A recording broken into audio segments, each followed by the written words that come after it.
SuperTalk Mississippi media production. I'll pre-record on my count. 7, 6, 5, 4, 3, 2. Roll A, fade up on A.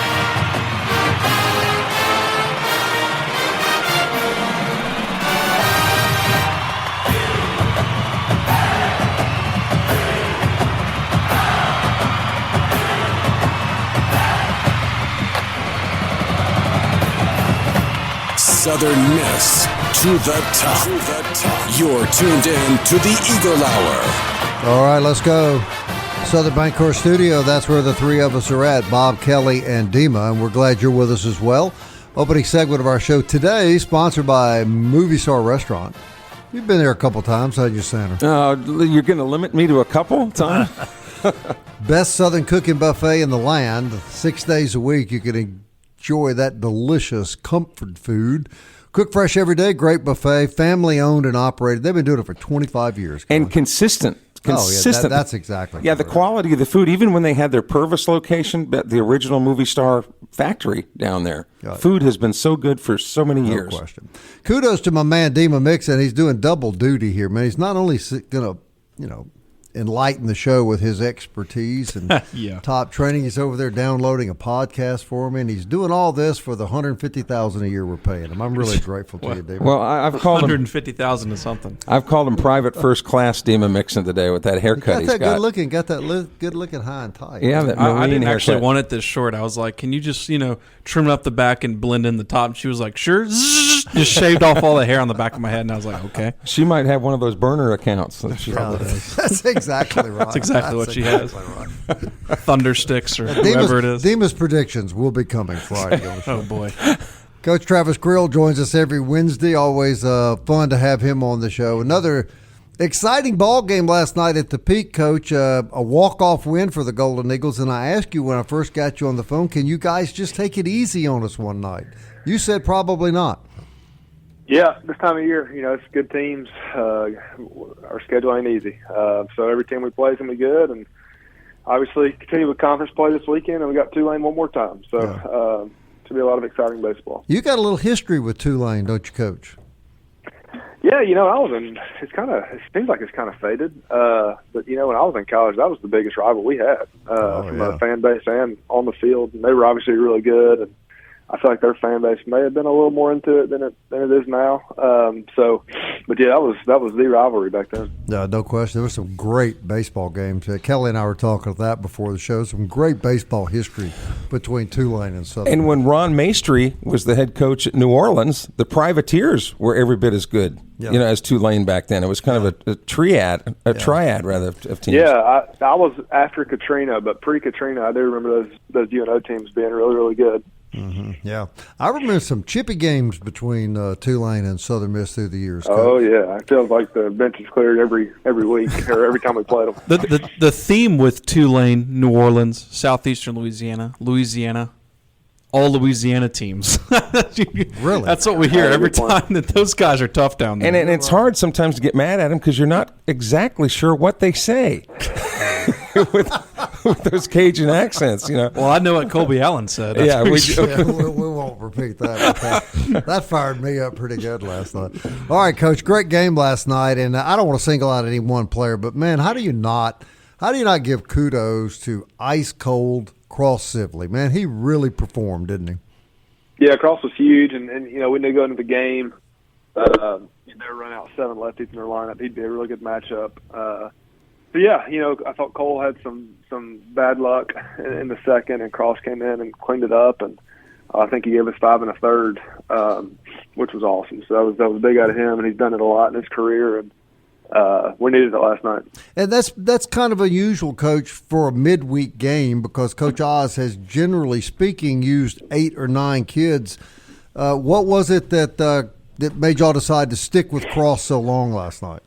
Yeah, I don't think it was the plan by any means. I do think, obviously they took the lead in the second, scoring 3, and then we got the lead back. I think it was the 4th. But, yeah, I think it was just that they had so many lefties. And, this time of year, every game's so important. I think you got to kind of roll with the hot hand and let him get as deep as you can. And his pitch count still didn't get that high. So it was really, it was a shot we needed. We don't have a ton of lefties down there in the bullpen. So Cross was huge. Yeah, I think Oz said that if it ain't broke, don't fix it, and that's why he stayed in that long. And I wanted to ask you about Dre Barrett, though. Of course, 2 homers last night. I mean, if he could give you all some long balls, I mean, that would drastically change the bottom of that lineup. Yeah, no, Dre's been huge. I think he's hitting. I think he was hitting over 350 his last 10 games coming into last night, so that went up even more. He's seeing the ball really well. It's not a talent issue with Dre, so he's very talented and. Had a slow start or a slow middle of the season, and yeah, you're right. I mean, it's real power. So you saw that last night when he gets into it. He can hit a long way, and he's confident right now. He's seeing it well, and he's been really good for us. Coach, I wonder if, and I probably should have asked him this years ago, but Cross Sibley's demeanor, was he dropped on his head as a kid, or what is? Nothing bothers that guy. Have you ever seen his pulse over maybe 45 or 50? He got pretty fired up. What game against Texas Saturday. State did he come in and get the last out? He did, yeah. He showed some emotion, and the guys love it when he does because it's rare and it's genuine.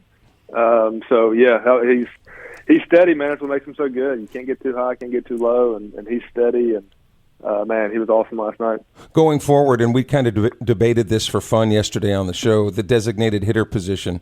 Are you still kind of searching there? Of course, it's Coach Oz's decision ultimately, but you want to settle on one guy? You're going to kind of keep playing musical chairs there? Just some thoughts, pros and cons. Yeah, I mean, I think you'd love to settle on a guy. It's kind of unique. Obviously, not one guy is just killing it, but also they all handle different pitchers a little better than the other. So, I think, Gray swung the bat pretty well. I mean, he was a true freshman, hitting over, I think it was over 240 going into last night. He's hit really well as runners in scoring position as well. So, I think he gives you a good shot. And then we went with Ty there because Ty, their closer had a really good carry fastball. The big righty.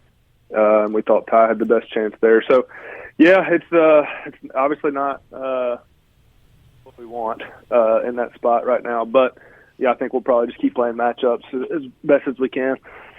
Yeah, I mean, it could be worse. You could be, quote, unquote, stuck with somebody. Right. You don't have any depth at all, but you do have some options. Coach, for people that looked at the last inning of the game last night and said, why are all these guys in the infield? I mean, there were 5 players playing in the infield, which is very, very unusual. Kind of explain that for our listeners, please.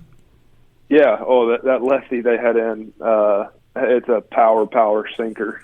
He gives up. It's almost 90% ground balls. I think y'all saw it in the 8th inning. Obviously, a frustrating inning where Dre, our guys are doing everything they can to get underneath the baseball, and Dre grounded out with a 4-2 put out, and then Higdon hit into the double play. Well, that guy, it's a powered lefty up to 94-mile-an-hour sinker.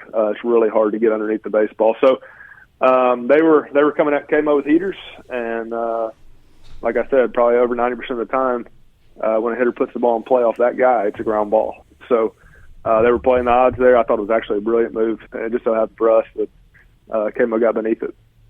Yeah, I mean, it was a really impressive at bat because we talked to Morrison after the game, and he said, just fighting off what he thought was good pitches, but he knew he had to get one in the air. And like you said, the metrics on that guy was ground ball. That's why they brought in 5 players. So, Morrison, and he's a lefty on top of that. So I mean, that was a really impressive walk off for him. Big time, and Kyle's kind of like the Cross of the hitters. He's just so steady. A big moment's not going to, speed him up. He's very under control. He's a very confident kid, as he should be. And, he wants that moment. And believe me, I wanted him in that moment as well. So huge at bat, got off some really tough pitches to get to the walk off. You got the Jags now down in Mobile this weekend. Tell us how you think that South Al has been playing and some of the things that we need to worry about with this club.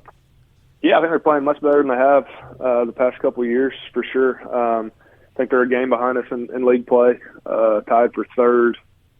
Really old on the weekend pitching staff. Mitchell here has been a steady Friday guy for a couple of years now. They got a couple bullpen weapons, and they're just pretty balanced. They're not just super offensive or super pitching. It's just kind of a balanced team that can beat you in different ways. And obviously that's another rivalry game. They don't like us too much, and I'm sure we'll get their best shot. Well, one phrase Bob Getty does not ever want to hear. The bags are full of Jags. No, I don't want to hear that. I don't want to hear that. You don't hear that either, do you, Coach? I do not want to hear that. No. Hey, Coach, go ahead. I was just going to say it must be nice for Morrison to go back down to South Alabama. Oh, Coach. yeah.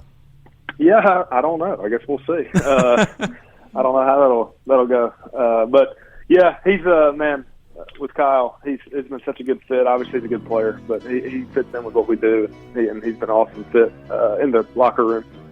Coach, we always enjoy your conversation with us on Wednesday. We thank you. Congratulations. It looks like the guys, I think, are beginning to get that swagger back and play that Golden Eagle swagger. We appreciate you. Look forward to talking to you next week. All right. Thanks, guys. Coach Travis Creel, everybody. You agree with that, Dima? They just seem to be gaining a little swagger back. Yeah, 4 wins in a row is the most since before the Arkansas State series, so that's always a good thing. And they seem to figure out just enough to win. Sometimes, though, I just wish I they would just put the game away, in the fourth or fifth You need inning. to take your meds with you, Bob, to the ballpark. I'm going to start. Good idea. We'll be right back.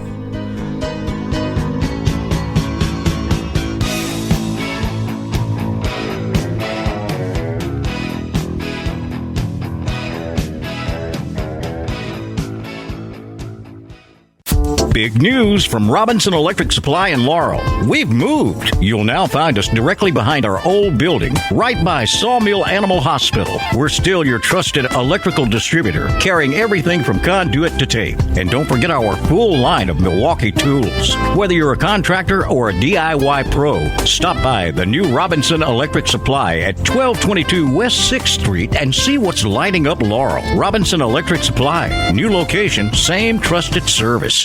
You're tuned in to the Eagle Hour. The Eagle Hour. Southern Miss to the top. All right, everybody. Eagle Tire West sponsors this segment of the program. Happy to say that the owner of Eagle Tire West came up and said we were doing a good job for them. Told me that last night, Kelly. Well, actually, he said me and Dima are doing a good job for him. And honestly, the bottom line is we can say whatever we want to say. We can help get people in the store, but they are the ones that and have they to. do. Of course, that's what brings business back. They sell Goodyear products, the best tires on the market. They do full service work on autos and trucks.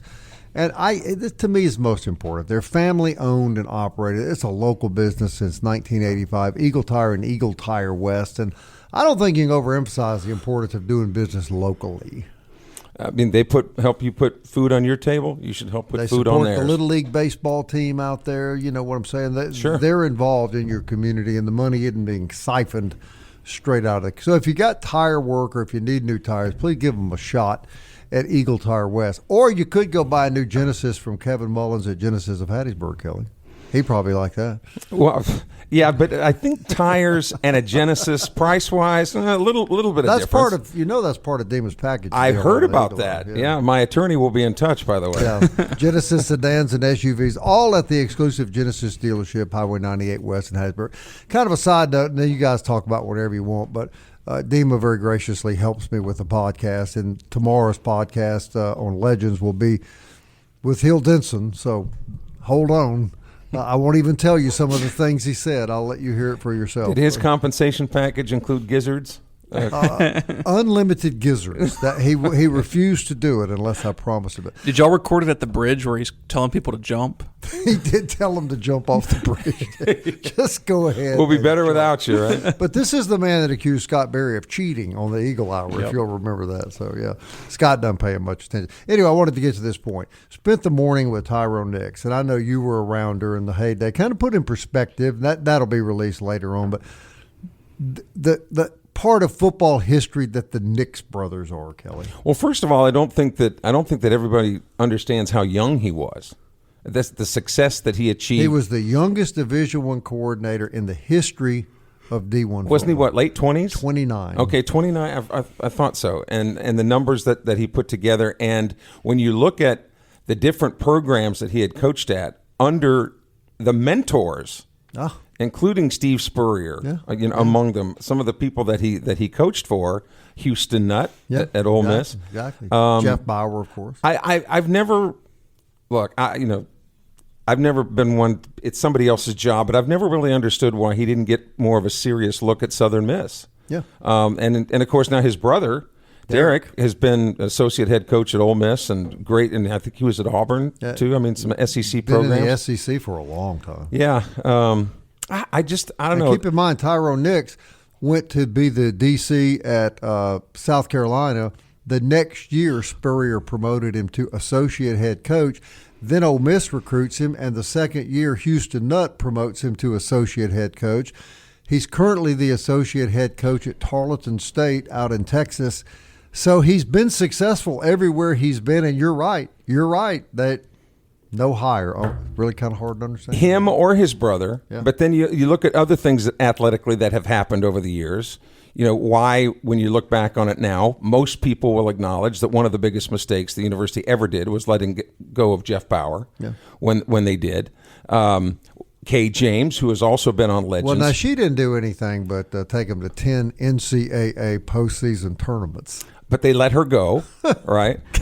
So, look, God has a plan. You don't know what that plan is, but he's got a plan, and I guess nobody's worse for the wear. I mean, it certainly hasn't stopped Tyrone Nix from making a very nice living. No, he's done it real well for him. But you do have to wonder why some guys that have the legacy and the Southern Miss thoroughbred pedigree don't ever get to come back. He's 52 now. I just showed you a picture of him from this morning. How'd you like to run into him? I think I know. If you asked him a question he didn't want to answer, I hope you didn't force the issue. Oh, I was very polite. That's who the burner sent to my door after Southern Miss swept Texas State. So that was Tyrone Nix. Yeah, that was a bad. He just smacked it down too, didn't he? Pretty bad. It was a bad scene. And I think most people too, when you mention Tyrone Nix, one of the things that people would probably say is, "Oh, he's getting pretty old."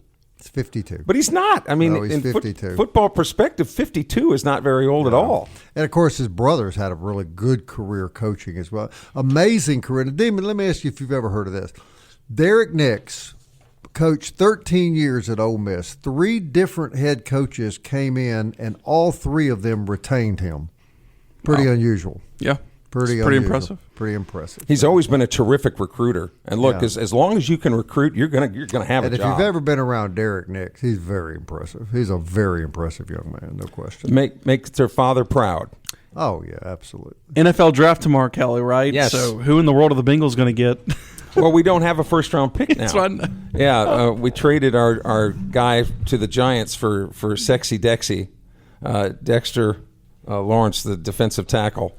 So, and talking to the guys in the front office in Cincinnati, they said, let's name drop. What are y'all laughing at here? Okay. When they looked at who would probably be available with the 10th pick, seriously, they're going, nobody's going to be better than Dexter Lawrence, a 2-time All-Pro, probably in the prime of his game right now. So why not? So who do you think is going to go over number 1 overall? Oh, I think the Mendoza will go first with the Raiders. So. And Patrick McGee, of course, is on top of everything that the New Orleans Saints are up to, and we'll hear from him, I guess, tomorrow. Round 1 will be taken tomorrow, all in primetime television. The draft is in Pittsburgh this year, so all the Steeler fans will be rabid and out there watching. Rounds 2, 3, and 4 will be televised on Friday.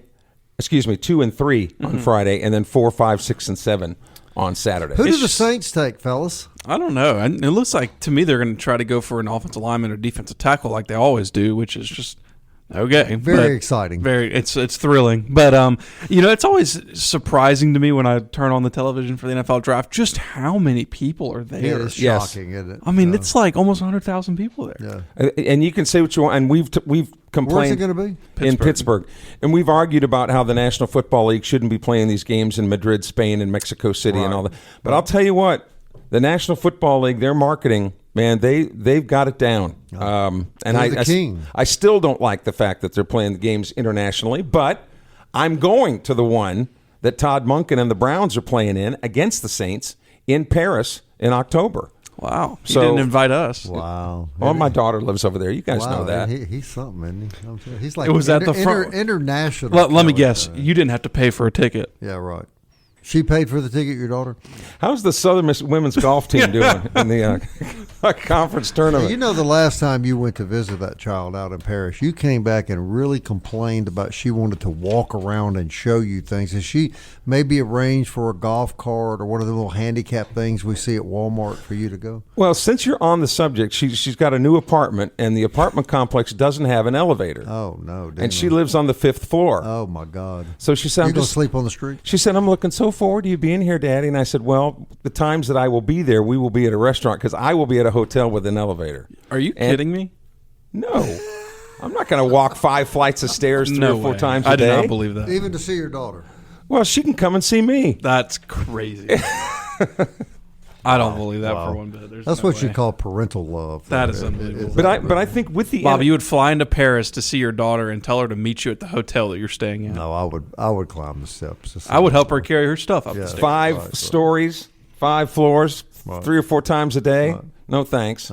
But all right, Dima, a minute and a half left in this segment. Patrick McGee, Stats McGee, is coming on in a minute. Yep.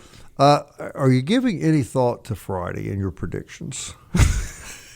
Because believe it or not, Dima, I got to ask about your predictions again last night at Pete Taylor Park. I'll tell you what. Do you know what I would guess he's going to do, Bob? Maybe I should just pick him to get swept because then they'll sweep again.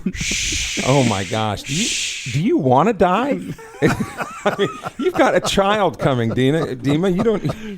You don't need to die prematurely. You know, I haven't even really cracked the numbers on South Alabama yet, so I haven't been able to make a fair opinion yet. But what I do know about South Alabama is they're pretty daggum good, though. I mean, they're much better than recent years.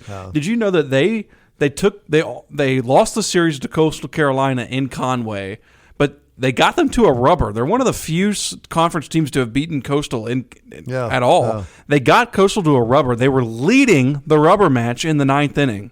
They were up 1 run in the 9th inning, and Coastal walked it off in the bottom half. I know what's coming out of Dima this Friday. I'm just saying, don't take him lightly. I would hate if Dima were to be a victim of an accident this weekend. I feel like that would have already happened last weekend. Especially with that baby coming. We don't need... Real quick, Dima. Eagles win last night. We're all happy that they won, but man, once again, just left way too many people on base and hit into way too many double plays. 4 double plays. That's hard to believe. It's hard to believe. It's probably hard to believe for them. It's just frustrating at this point for them. I mean, well, I think what's encouraging for me is at least they're getting these guys on base, because I think during that lull, they weren't getting anyone on base. Right. You know, they were really struggling to get walks or singles. Now they're at least getting people on base, so then, you know, your hits will be more loud like they were over the weekend. So that's at least encouraging. And they seem to be able, although not great hitting, they have been coming up with the clutch hits that win the game. You just kind of sense a little change in their swagger, you know, and you just want to hope that continues. And not a moment too soon. Oh, no question. So will they host a regional? Let's ask the man who picked, 63 out of 64 teams last year? Correct. Golly. He needs to tighten up. Well, we need to take him to Vegas is what we need to do. Yes. We'll be right back. 24 red, baby.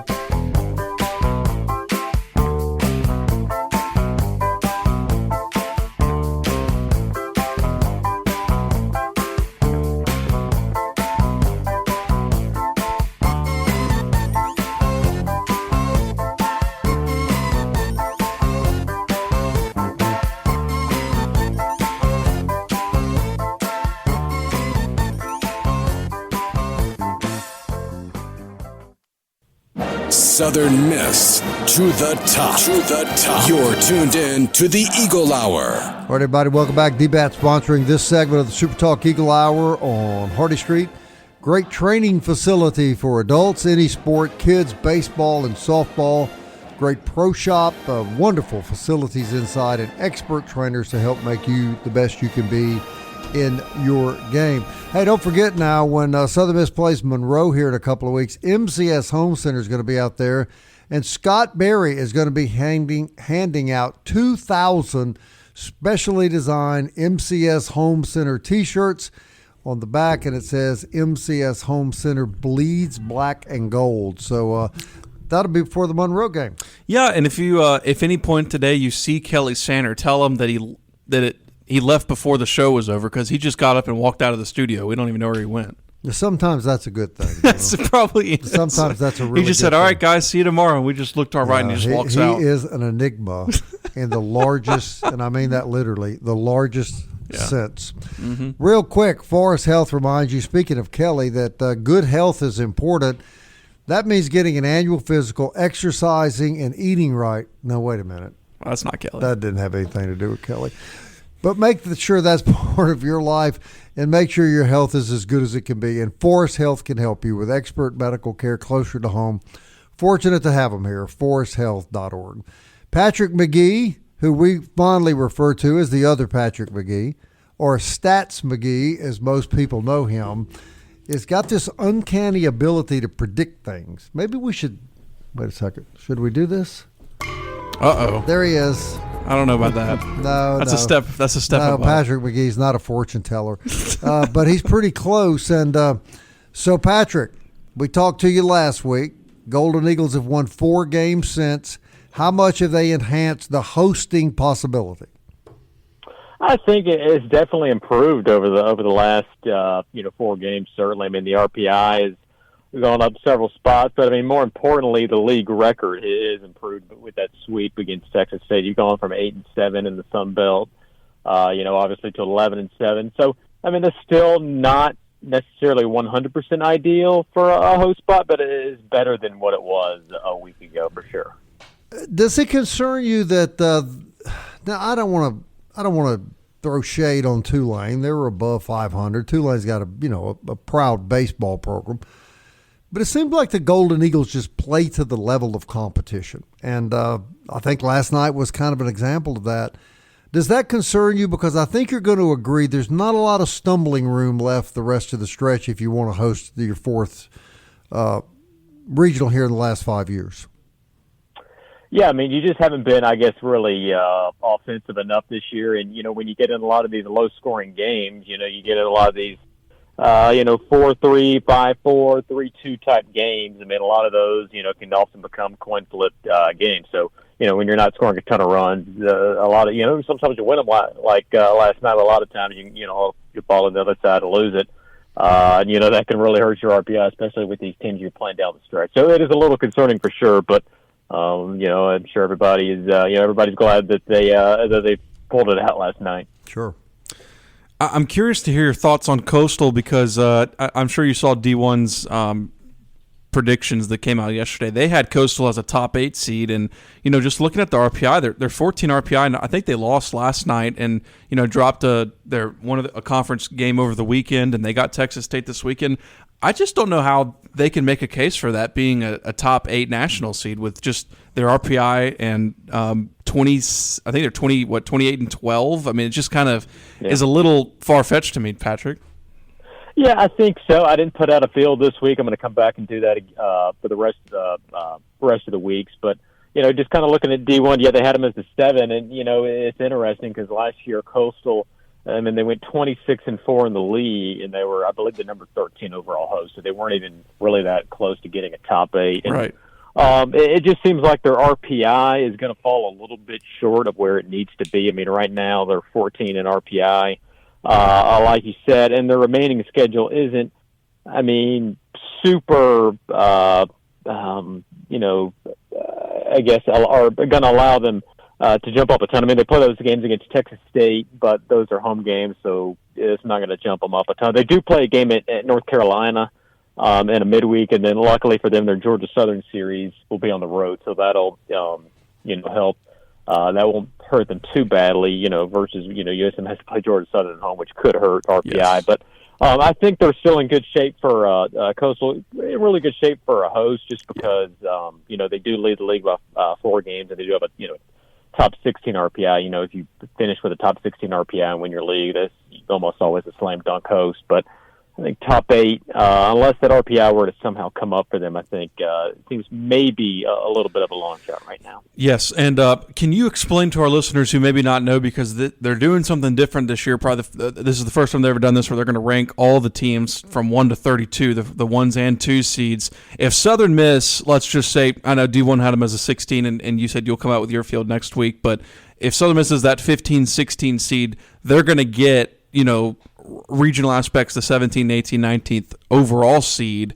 Could you maybe just kind of explain that a little bit and why, if people looked at it, they saw Mississippi State in Southern Miss regional?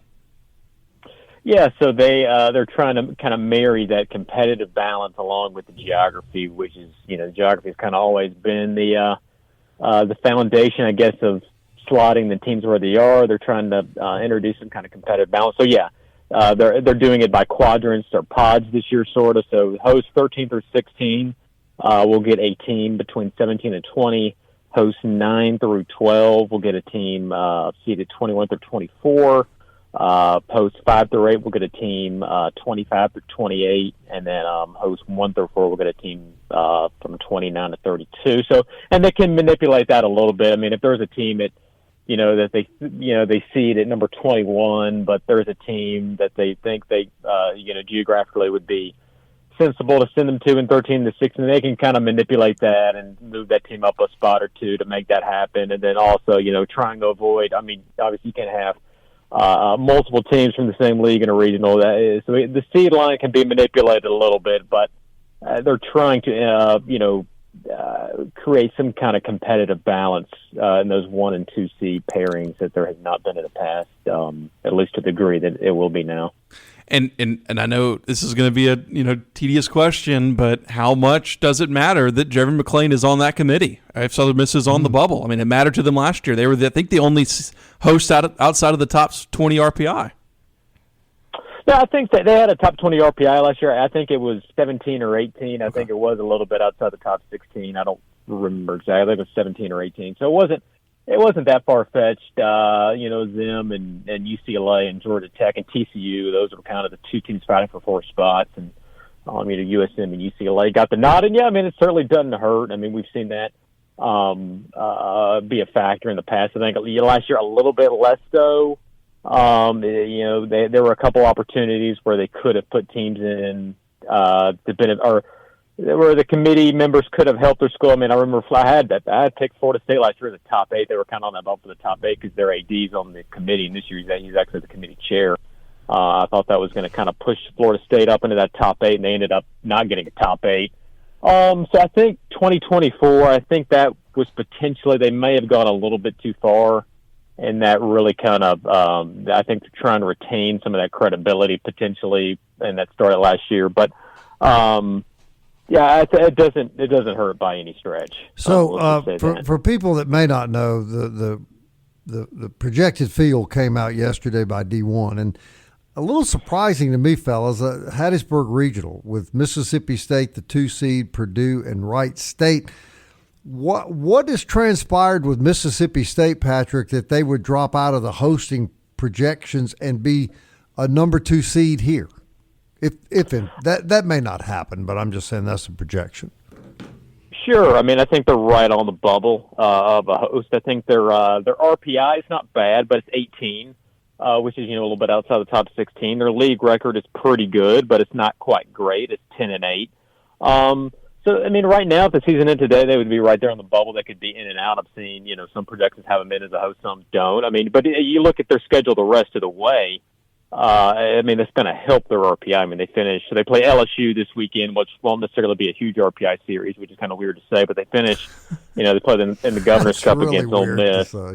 And then they go to Texas, weekend series against Auburn, then go to A&M. So if they were to, get to 17 league wins for sure, I think they would, be one of those hosts. But right now, their RPI is just a little bit low if the season ended today. And, brother, that schedule you just said, that's a pretty rough way to end the year. I didn't hear it easy out in that schedule right there.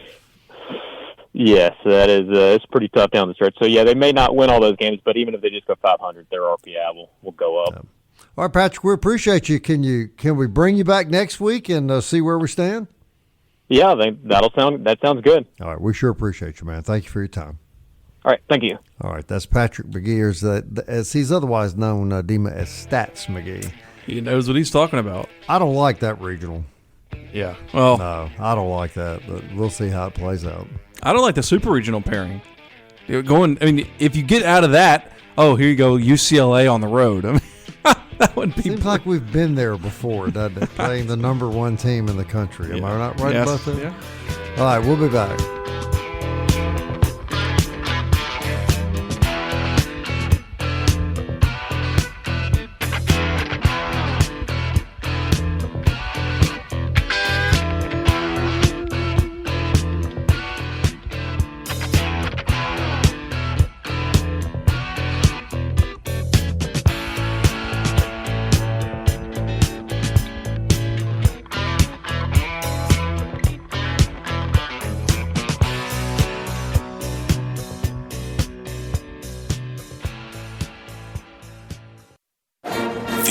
Eagle Hour. Southern Miss to the top.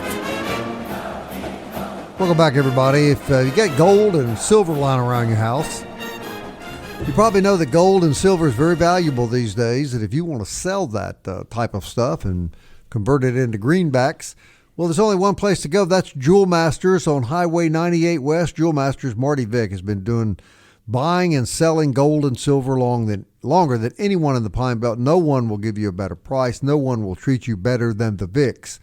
It'll be confidential, it'll be fast, and you'll walk out of Jewel Masters with cash in your hand. So don't forget, if you're going to do that, Jewel Masters is the place you need to go. And also, if you want something really good to eat, and Dima and I are very fond of this place. You've heard of Fuzzy's Tacos, Dima? Oh, yeah. Great food, always fresh, wonderful atmosphere down in Midtown, especially when the garage door is open. It is a Southern Miss headquarters, and it is a wonderful place to enjoy a good meal with your family. So this will be a good weekend to go down to Fuzzy's and enjoy what we know will be some really good Tex-Mex food that you will greatly enjoy. All right, Damon, what's in news and notes? Yeah, so Southern Miss Women's Golf is competing in the Conference USA Championship this week.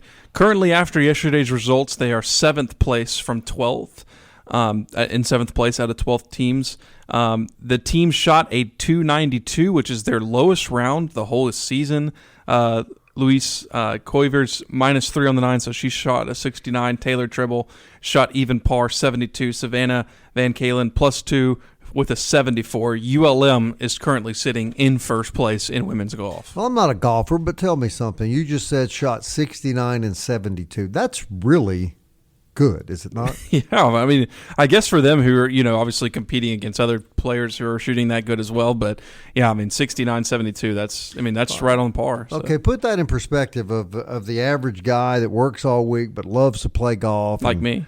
Yeah, like you. Yeah, I shoot anywhere from 86 to about 92. I mean, anywhere in there. So that's about, what is that? That's 17 shots lower than that. So, yeah. That would be a mismatch, right? Oh, yeah. I mean, I wouldn't have a prayer. I mean, that's basically parring every hole and, obviously getting a birdie here and there. And then, what I try to do is just basically bogey each hole. That's what I'm trying to do. If I get a par or birdie, I'm happy, with a hole. That's a really So these hole. kids playing collegiate golf, they're pretty elite. Yeah. I mean, and you see it on the pro level too, but also the men's golf. I mean, when you watch collegiate men's golf, I mean, the way they're able just to place the ball exactly where they want it, and they just make it look so easy. It's not. It's not. And of course they're obviously like committed to it. So they play every day and practice every day, right? But I mean, I consider myself played a good bit. I try to go once a week.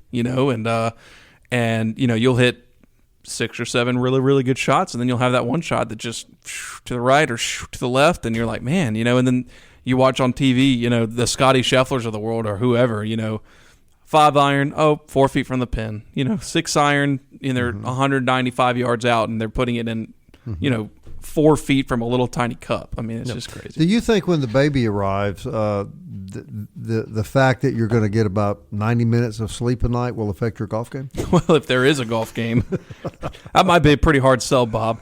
Oh, Kari, why don't you handle the baby? I'm going to go play around at golf. No. Let me just give you some advice. I don't think that's happening. Don't do that. I'm not going to Don't broach that subject with her, okay? That's why I'm trying to get it all in now, because I might not be playing for another 5 years. I'll give you some good advice, and that would be one. Don't try that, Dima. Oh, it looks like you got that handled. I'll see you later. Yeah. Looks like you got that handled. I'll see you later. I'm going to hang out with the guys and shoot a few rounds. Leave you here with the crying baby. Ooh, no, Dima. Please don't.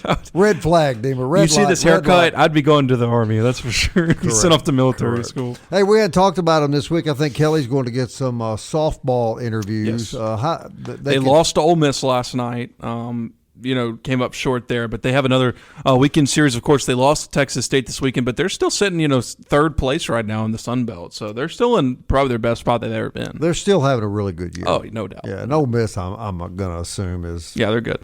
Probably, good softball team. A well-paid softball team. Yeah, sure they are. Probably a well-paid softball team. Okay, Dima, I'm going to ask you what I asked Patrick McGee. We've got a minute left. Are you concerned about all the close games?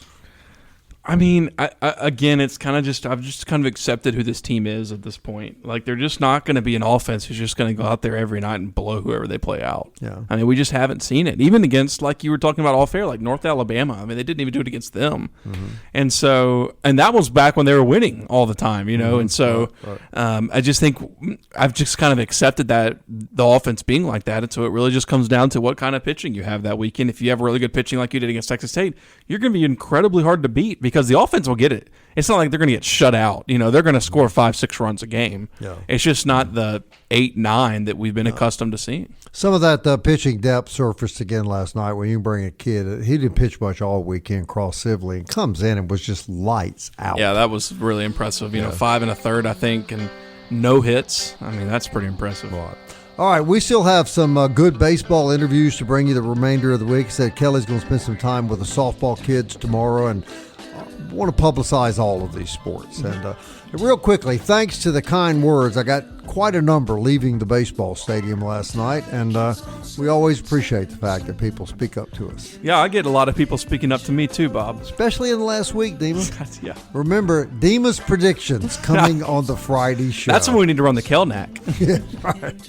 Until then, maybe Southern Miss to the top. I want to fly like an eagle to the sea. Fly like an eagle, let my spirit carry me. I want to fly like an eagle till I'm free. I go through the revolution.